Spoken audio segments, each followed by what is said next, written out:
Good morning, Internet. We are live. It is April 1st, 2019, and just by being here, you are committing to becoming a better parent, which will ultimately make the world a better place.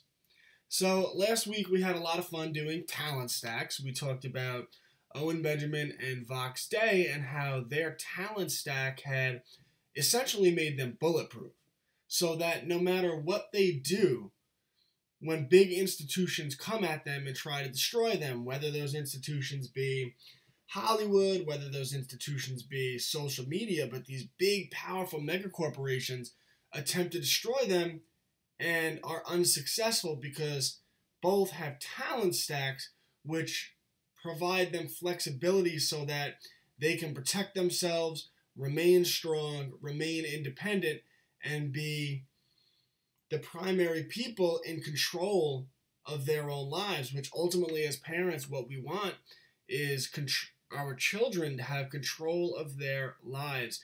And the way we do that, or at least one of the ways we do that, is we make sure we raise them so that they have talent stacks. So each week I will pick one or two people and I will go over the talents they have that have allowed them to maintain success in whatever it is they do. Now, every person has a talent stack, whether in this case it is Donald Trump or whether it's your local plumber running his plumbing business. Every person has a talent stack which allows them to be successful at whatever it is they do. So what we want to do as parents is make sure that our children's talent stacks are so wide, they have such variety in their talent stacks that they can really do anything they put their minds to. A lot of parents tell their children, you can do anything you put your mind to, but very few parents raise their children so that is actually the case. So today we're going to talk about Donald Trump and his talent stack. And if you want to know more about this, read the book Win Bigly by Scott Adams. It's actually where I get the term talent stacks from.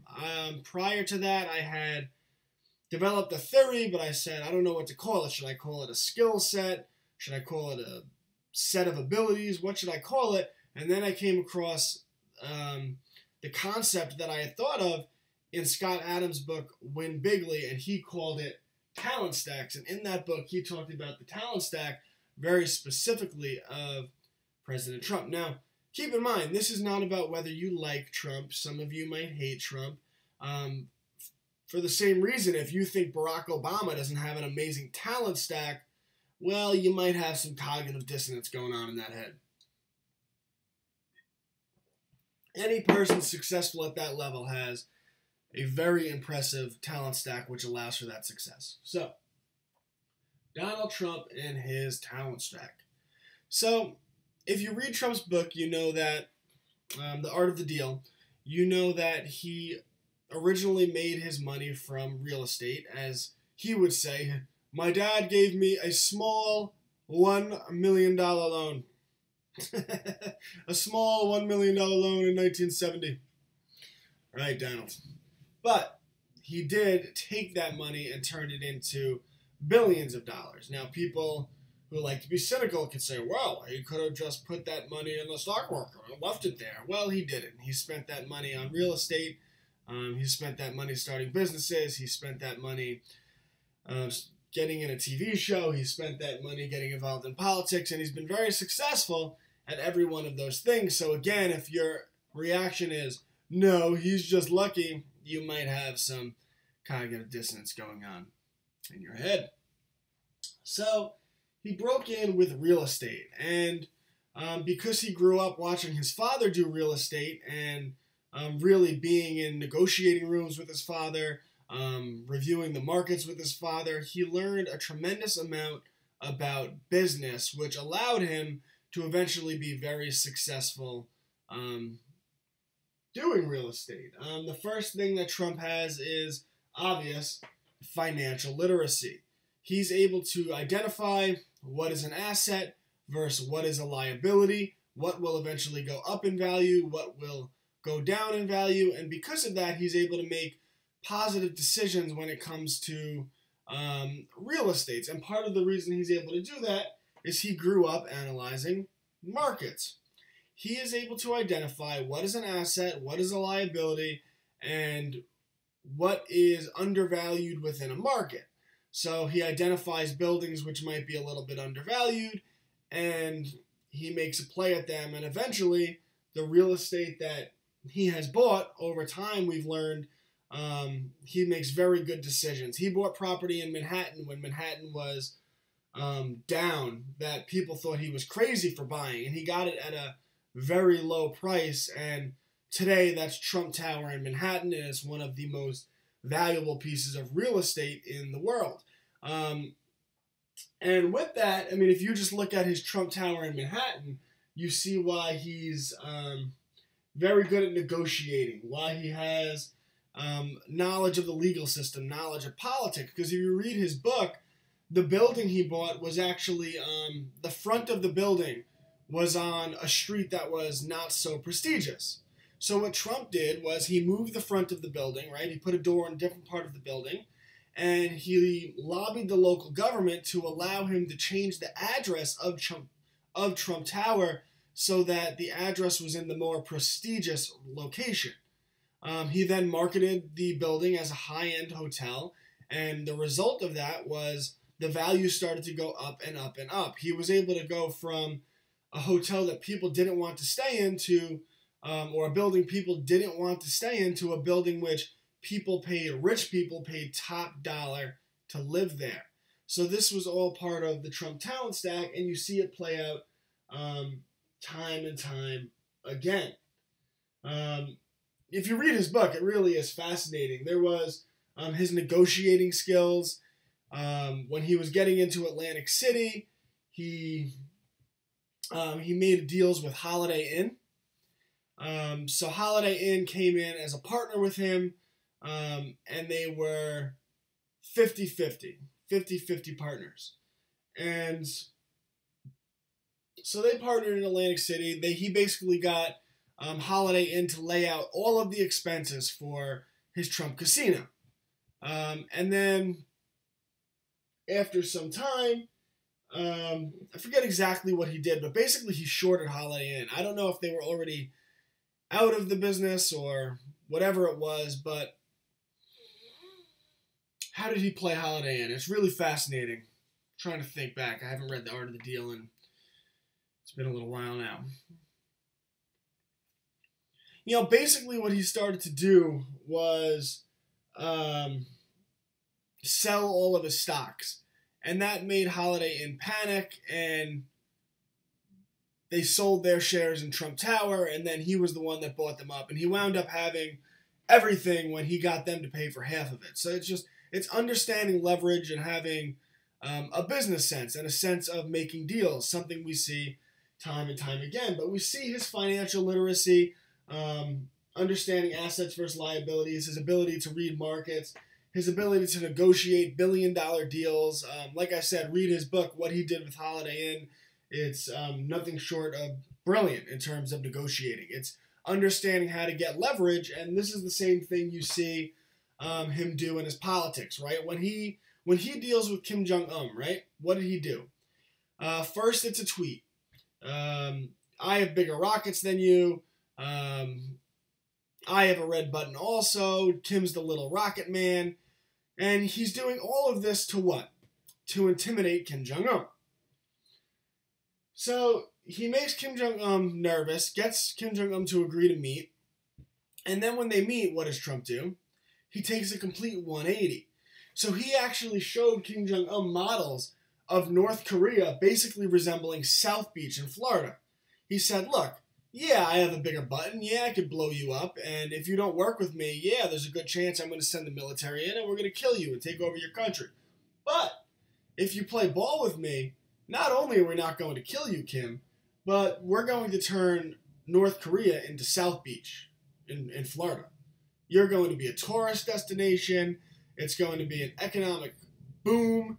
And you're going to be remembered as the great leader who brought peace to the world when you inherited a militant North Korea, and you're going to bring prosperity to your people. So what Trump does is he says, okay, if you work with me, you get heaven, right? If you work with me, you get economic prosperity, you're renowned and respected around the world, and if you don't work with me, well, I'm going to bomb you into smithereens. You get hell. It's the heaven or hell strategy, and it's something, if you pay attention to Trump, he attempts to use in all of his negotiations.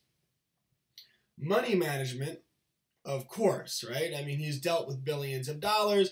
Many people say, oh, he's an idiot. He's filed for bankruptcy. These people don't understand the purpose of corporations and using them for protection. So Trump has all of his assets separated under different corporations. And the reason he does that is if one hotel fails, like if his casino in Atlantic City fails, he files for bankruptcy in Atlantic City, and literally all of his property in New York, all of his property in Las Vegas, all of his property in wherever it is in the world is protected because it's under a different corporation. I believe this is called setting up Nevada corporations. So Trump understands that. He has great money management skills. If you don't believe that, look at the money Hillary Clinton raised in the 2016 presidential election versus the money Donald Trump raised. Trump ran with like $500 million. Hillary had $2 billion. Trump was much more effective in managing his money. He used free publicity that he did from generating controversy, which basically he ate up the airways. He controlled everything that the mainstream media was saying through use of rhetoric, which we'll get into. He used a social media campaign. People management, obviously, if you run all of these hotels, you got a lot of experience in people management. That's self-explanatory. Legal knowledge. He has done a lot of work within the legal system. He's been involved in a lot of litigations, civil suits, lawsuits. As I said, when he purchased his building in Manhattan, he actually lobbied the politicians to change the address of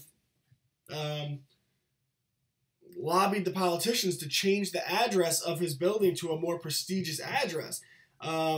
So because of that, he got legal experience and was able to, hey Larry, how's it going? And was able to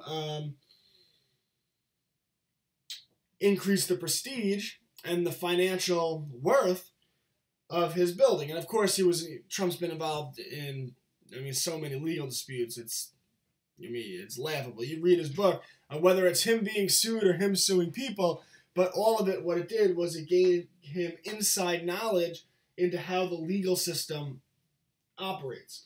Of course, marketing and branding. It doesn't say Donald Trump on top of my talent stacks. You know who I was talking about. It says Trump. It says Trump on top of all of his buildings. It says Trump on his plane. Donald Trump is phenomenal at marketing and branding. Again, you could say, no, he's not, like a cognitive dissonant, petulant child if you don't like him. But again, that's just your cognitive dissonance coming into play. Trump is phenomenal at marketing and phenomenal at branding. Talk about him lobbying politicians. In New York City, if you read his book, you know this. In New York City, they were having a very difficult time putting together the New York City ice rink, the very famous ice rink. The city tried and tried again and failed. They would put in bronze piping, and then it was valuable, or copper piping, it was valuable, and people would dig underground. They would, thank you, Larry, I really appreciate that. That's means a great deal to me. He would hit the pipes with an axe. They would pull the pipes up and they would sell them on the black market. They would, re-scrap them as metal. And the city couldn't figure out what to do.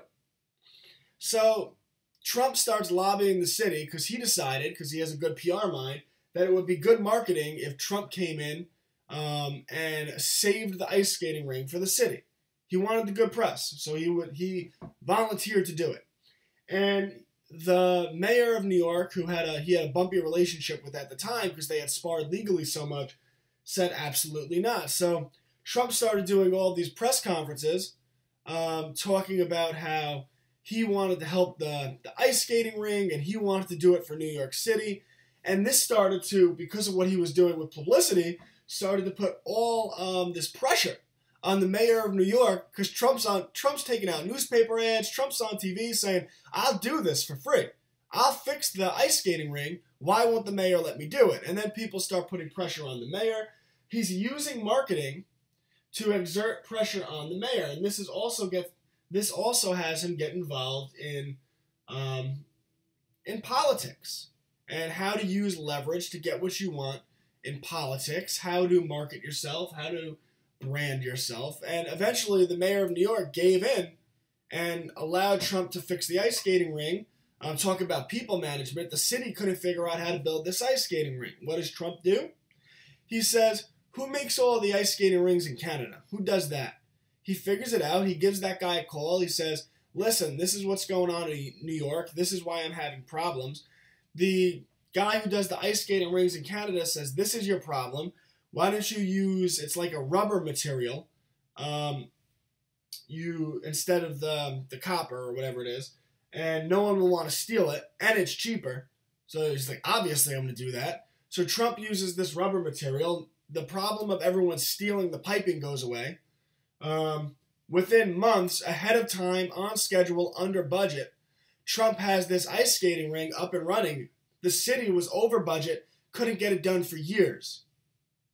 And then Trump, he's holding all of these big press conferences right in front of the ice skating ring. The city is captivated. Can the business real estate titan get this done when the city couldn't do it for years? And this was kind of a laughingstock in New York City, right? This was a running joke.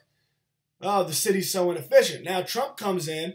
He's holding these press conferences. Look how efficient Trump is. Look at what a philanthropist Trump is. He's doing this for the city for free. All of it is experience in marketing, in dealing with the legal system, in dealing with politics, in dealing with people management, in using leverage within your negotiations, in financial literacy, in business. This is a talent stack that we saw developing.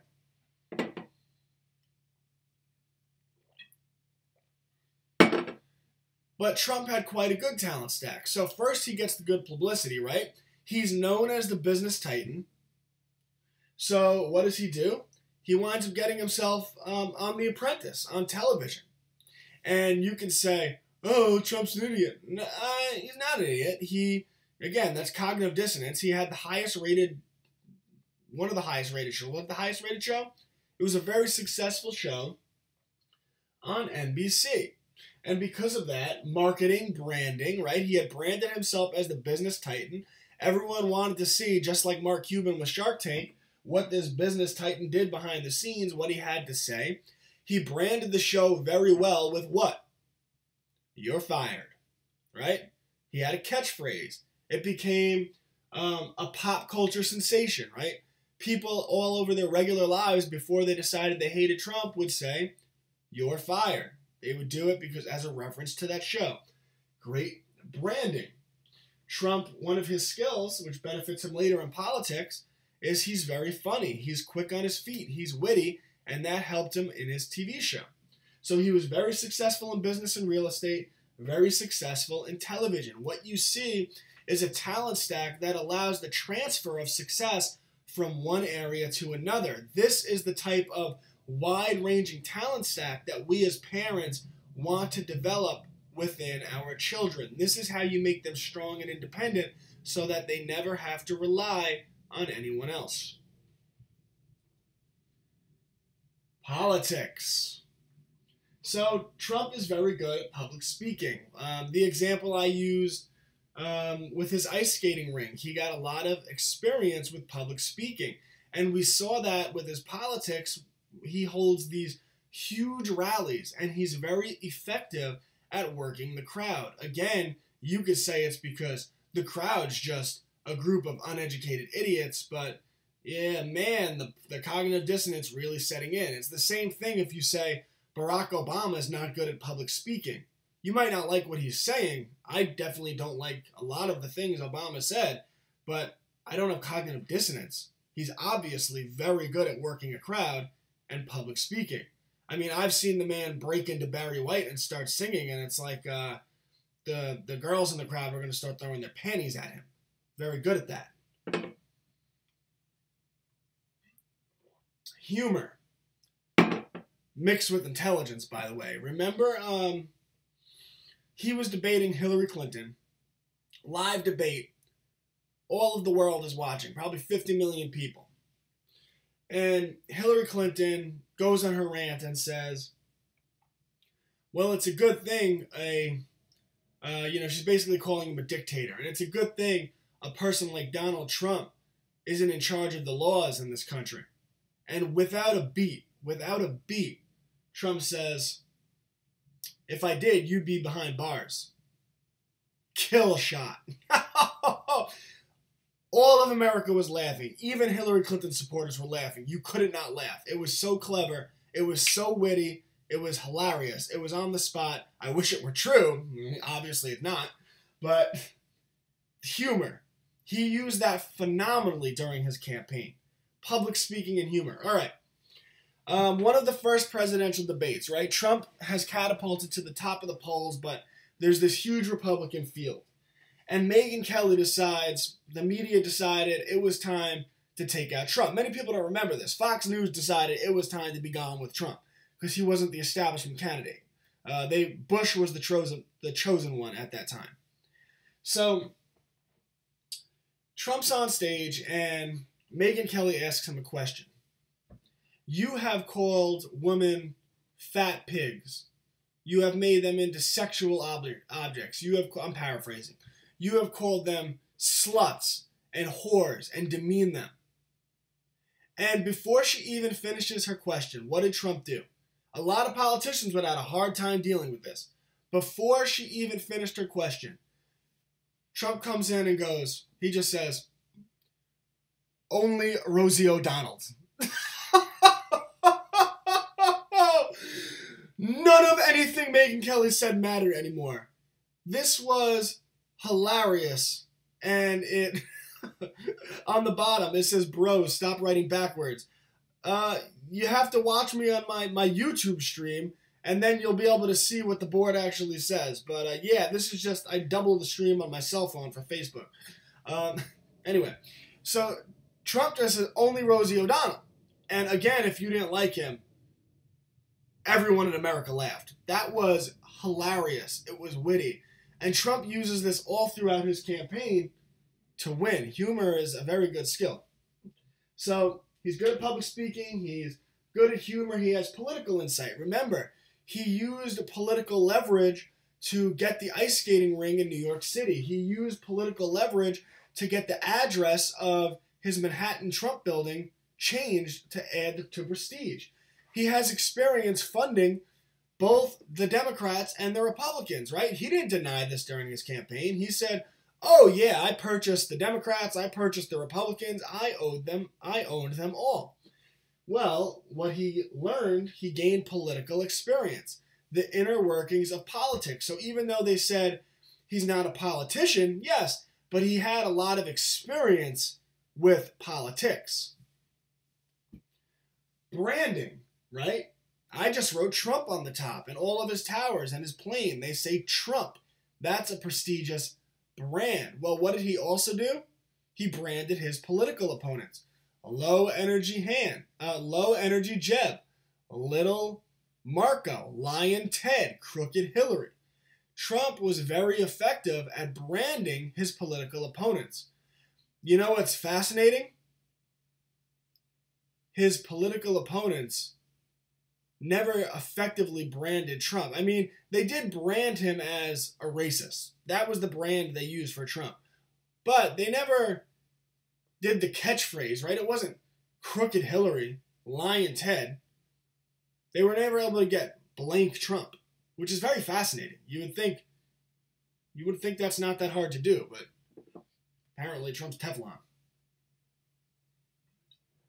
You really would think that's not that hard to do. I mean, right? Lion's Head, Little Marco, Low Energy Jeb, Crooked Hillary. So effective. But Trump is still just President Trump. Makes you think. strategy. We talked about his money management before, right? Hillary Clinton spent $2 billion. Donald Trump spent $500 million, and he beat it because the strategy was to use. They tried Orange Man. Yes, such effective branding. I mean, that is pathetic, isn't it? They called him Drumpf and Orange Man. We'll talk about why those are ineffective and why Trump's are effective in a minute. Drumpf and Orange. Remind me of that when I forget in a minute. Strategy, right? Trump wanted to use free marketing. Orange Man, bad. Trump wanted to use free marketing. So he was able to control the media with the things he said so that they would talk about what he said. By the way, he still does this. Again, when people are like, he's such an idiot. If you notice when he makes grammatical errors in his tweets, it's when he wants the media to cover tweets that he knows they won't cover. And then they cover his tweets and then people say, oh wait, yeah, there was a grammatical error, but wait, is that true that the economy's doing well? And the media's like, food for thought, people. Food for thought. Maybe Orange Man not as dumb as they say. All right. Social media strategy, right? He's very good with his Twitter. And then persuasion. So when we talked about the branding, right?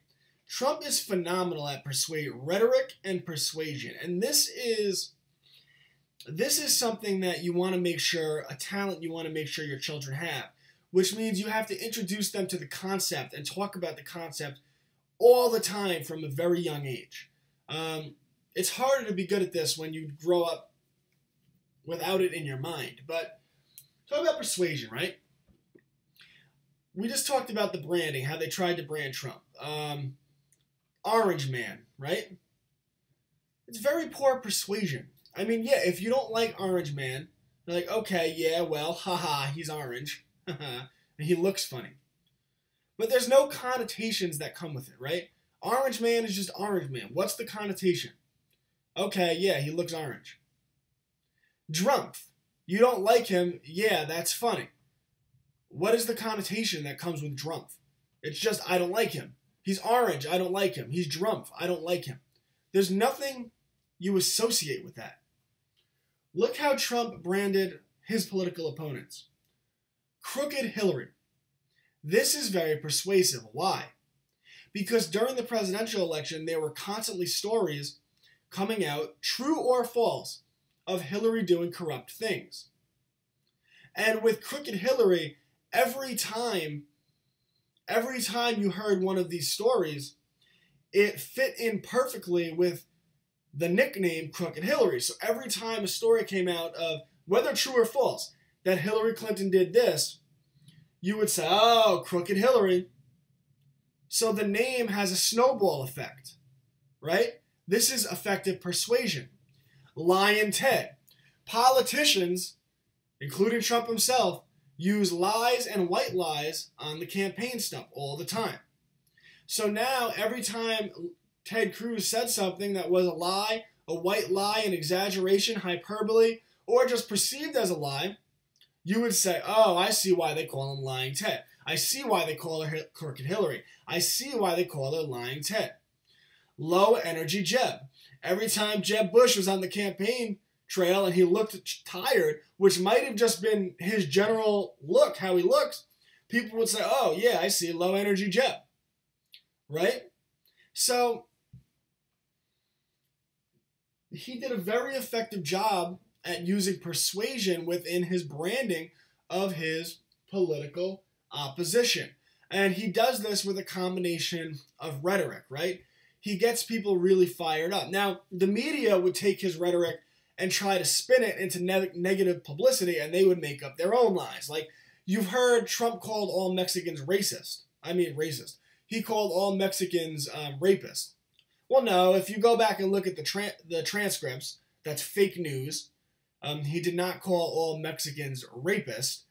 The media tried to spin it as that, but they didn't realize that that worked into Trump's political strategy, his campaign strategy, right? That gave him free airtime. Bad press is better than no press. And Trump talks about this in his book. So the media did what Trump wanted them to do, and they thought they were destroying him. What he actually said was Mexico's not sending their best. They're not sending their upright citizens. They're sending their drug cartels. They're sending their murderers. They're sending their rapists. The media reported this as Trump said all Mexicans were rapists. But it's very good persuasion, because the side of the country that was very upset about the border being open, well, that says, oh, okay, yeah, Trump gets it. They're sending bad people here. We need to secure these borders. This is effective rhetoric and persuasion. It's very effective. And Trump is very, very good at this. By the way, a lot of you might not like to hear it, but you know who else is really good at this? She's really good at this. Alexandria Cortez. She's phenomenal at this. I might do a talent stack on her next week just to piss everyone off. Like I said, don't let cognitive dissonance. You don't have to like someone to acknowledge they have a talent stack and learn, by the way, from that talent stack.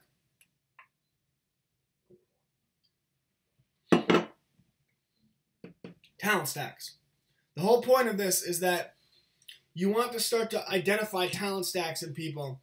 And when you raise your children and educate your children, you want to educate them to have talent stacks that allow them to find success in a variety of fields. And Donald Trump is a great example of maybe not being particularly great at anything, although he's definitely great at rhetoric and persuasion, but being good at a lot of things and using that talent stack to be successful in a wide variety of areas.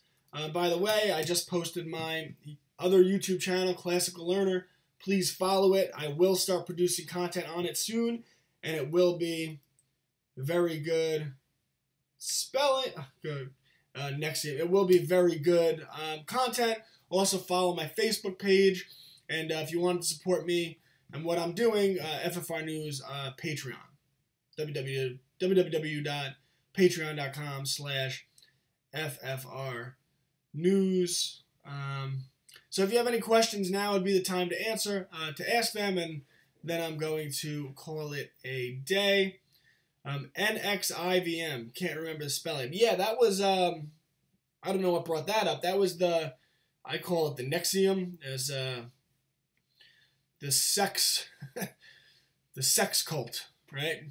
I did a whole report on that, which I went into the details of that, which is very fascinating. It's something that people should understand, by the way, to understand how politics work, because it's all blackmailing, it's all getting something on people and using leverage over them. But anyway, I did a whole report on that. So type in FFR News NXIVM, and you can get all of the details on that. So, all right, guys, this has been a lot of fun. Please share this link.